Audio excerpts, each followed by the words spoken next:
குறைகள் யாவும் போகுமே, அவர் குடும்பம் தழை தோங்குமே.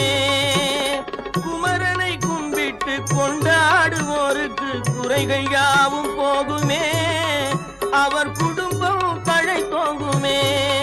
சூரசமர வேலாயுதம் பக்க துணை கொண்டால் சகல பயம் நீங்குமே. ஐயன் முருகனை கூப்பிட்டு